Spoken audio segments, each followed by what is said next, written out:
நிலவுக்கு என்மேல் என்னடி கோபம் படத்தின் தலைப்பே இதமாக இருக்கிறது. படத்தின் தயாரிப்பாளராக தனுஷாக இருந்தாலும் ஹீரோவாக அவரது சகோதரி மகனை அறிமுகப்படுத்துகிறார் என்று நீக் படம் குறித்து பிஸ்மி பேட்டி ஒன்றை தந்துள்ளார். மீடியா சர்க்கிள் என்ற யூடியூப் சேனலுக்கு பேட்டி தந்துள்ள மூத்த பத்திரிகையாளர் பிஸ்மி, நீக் என்று சுருக்கமாக அழைக்கப்படும் நிலவுக்கு என்மேல் என்னடி கோபம் படம் குறித்து விலாவரியாக பேசியிருக்கிறார். அந்த பேட்டியில் நிலவுக்கு என்மேல் என்னடி கோபம் படத்தின் தலைப்பே இதமாக இருக்கிறது. படத்தின் தயாரிப்பாளராக தனுஷாக இருந்தாலும் ஹீரோவாக அவரது சகோதரி மகனை அறிமுகப்படுத்துகிறார். இந்த படத்தின் புரமோஷன் போன்ற நிகழ்ச்சிகளில் தாம் பங்கேற்றால் ஊடக கவனம் தன்மீது திரும்பிவிடும் என்று தனுஷ் நினைக்கிறார். அப்படி நீக் பட நிகழ்ச்சிகளில் பங்கேற்கும்போது படத்துக்கு அப்பாற்பட்ட கேள்விகளை கேட்டு படத்திலிருந்து திசை திரும்பிவிடும். இதனால் இப்படத்தின் புதிய கலைஞர்களுக்கு கவன ஈர்ப்பு கிடைக்காது. அதனால் நாம் தள்ளி இருக்க வேண்டும் என்று தனுஷ் ஏற்கனவே முடிவு செய்துவிட்டார்.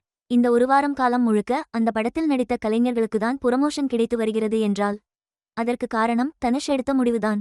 தற்போது தனுஷ் இட்லி கடை ஷூட்டிங்கில் பிஸியாக இருக்கிறார்.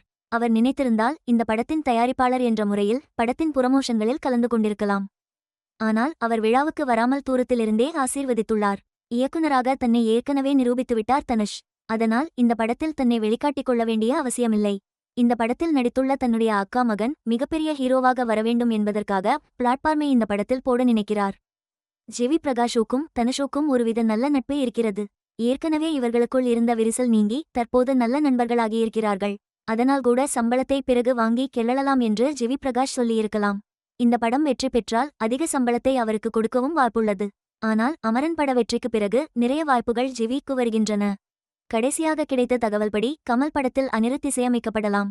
ராஜ்கமல் தரப்பில் இப்படியொரு பரிசீலனை இருப்பதாக தெரிகிறது. ஆனால் கிடைத்த வாய்ப்புகளை ஜிவியும் சரியாக பயன்படுத்தி வருகிறார். ஒவ்வொரு படத்திலும் கவனத்துடன் வேலை பார்க்கிறார்.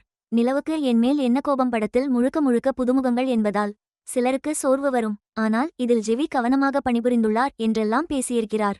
மேலும் இதுபோன்ற தகவல்களுக்கு நமது சேலை சப்ஸ்கிரைப் செய்யவும்.